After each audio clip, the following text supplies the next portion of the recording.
It's a sneaker aficionado, the solution. I'm back, and I'm gonna keep with the thematic concept right here. Today's theme is the Fusion lineup. You know, a little history behind the Fusion. Nike started merging the Air Force One with the Jordan, and it was a dope concept. This started around 2008, 2009, if I'm not mistaken, and it turned out to be a really good thing that they did, and it led to another concept, if you will, as you can see up here.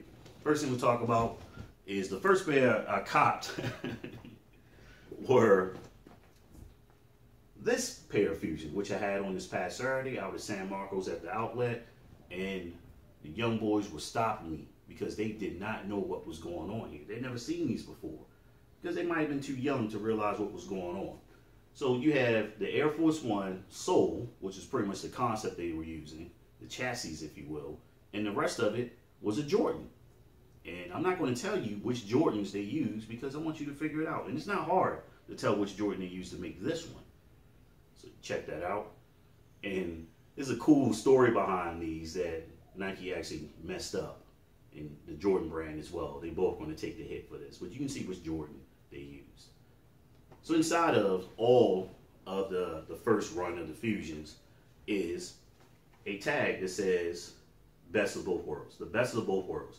It's upside down in this particular version of the Fusion. So if you cop a pair, these are essentially collector's items. You can see I really hadn't worn them out. I had these since 2010, 2009, 2010 if I'm not mistaken. I got these when I was in Korea. Inside the PX, not the Odyssey Specials. These are legit, real sneakers. The PX cannot sell bootleg stuff, okay? The Post Exchange, if you know what I'm talking about. The next pair I cop were these joints right here. And once again, you can tell which Jordan they used to make them. Once again, keeping with the Nike Air Force One chassis, the concept there with the translucent sole. It had some yellowing going on there. I talked about that in the episode before. I think Nike was being a little cheap, if you will, but you can't stop that from happening as part of the aging process. And it's a nice new butt colorway. You can tell which Jordans they use if you look close enough. Actually, you don't have to look that hard. Look at the tongue. That's a dead giveaway which Jordan they use. Look at the pull tab around the Achilles area. The strapping system is a little different. On most Air Force Ones, the strap is only on one side, but this one comes completely off and is dual strapped. Simply for styling purposes, maybe for your ankle if you're going to hoop in these. Not sure why you hoop. This is more of a lifestyle casual sneaker, but they should embroider something right there, in my opinion, to really set that sneaker off. Of course, with the Air Jordan logo embossed on the back, right there on the sneaker stage. It also has a little tab right here to keep the sneakers in place. The laces in place. Right there, you just button that on there, and the laces are supposed to stay in place. So I'm going to strap that back up and move it right along. Dopeness. Came back from Korea, got these from the Fort Sam Houston Post Exchange. Originally going for $109. I price matched them to a sneaker store outside the base, obviously, and got these down to $89. And you can look at these and tell which Jordan they used and merged with that Air Force One sole. It's not hard to tell. Look at the strapping system. Also, another dead giveaway is the tongue. So you know which Jordan they used. They got the keeper in the back. And it's a dope colorway. I actually bought my daughter a pair of these as well, and we wore them. She's about 2 years old. That was just for me. She likes Skechers and Converse now. Shoes that light up. She doesn't care about that stuff. Next in line, when I started really paying attention to my shoe collection again, were the Son of Mars Low. And they completely got away from merging the Air Force One and the Jordan together and came out with a completely different sneaker. So an ode to Spike Lee and his commercials that he did with Michael Jordan, Mars, gotta be the shoes. You have the 40 Acres and a Mule logo embossed right there on the lace keeper. Hope you can see that. Then on the left shoe, it's a picture embossed of Mars, Spike Lee, on there. And you can tell which Jordans they used to merge to make this one. Look at the colorways.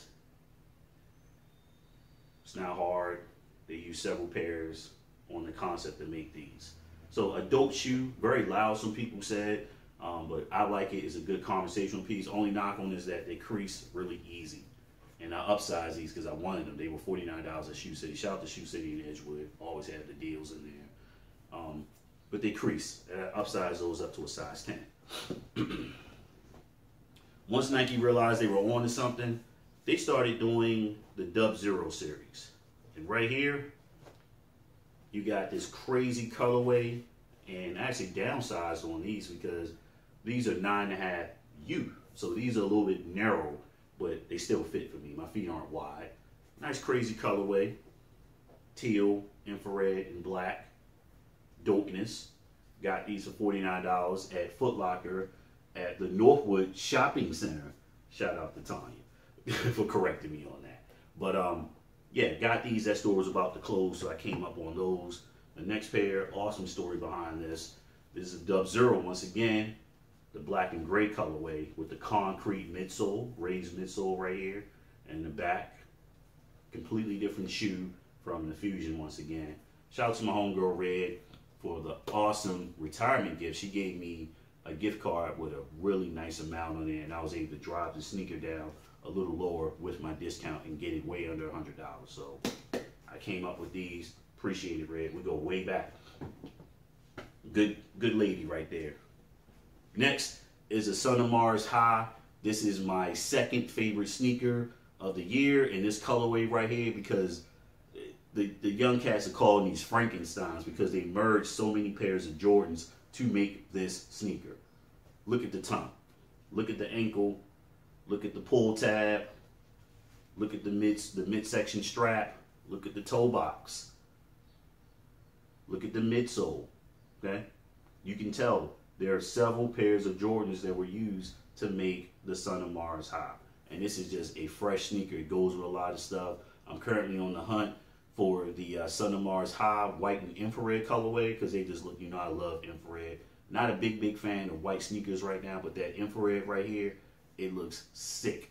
They have the cherry and white, and I was about to settle for those. You saw in the video I did, and I changed my mind. I'm going to stick to my guns and look for the infrared, but people are buying those. So that concludes my thematic segment on the Fusion concept.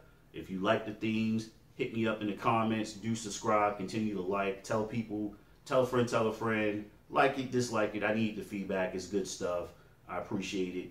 I'm just going to keep with the themes. I'll probably run a Puma theme next because everyone's asking me to do the Air Force One thing because they know that's my sneaker. That's going to take some work. I'm probably going to have to break that up because I have so many pairs in different formats. But I appreciate the love and support. Keep it up because I'm going to keep it up. Remember, it's not how much you paid for that sneaker. It's why you paid that much for the sneaker. And I'm out. Boom.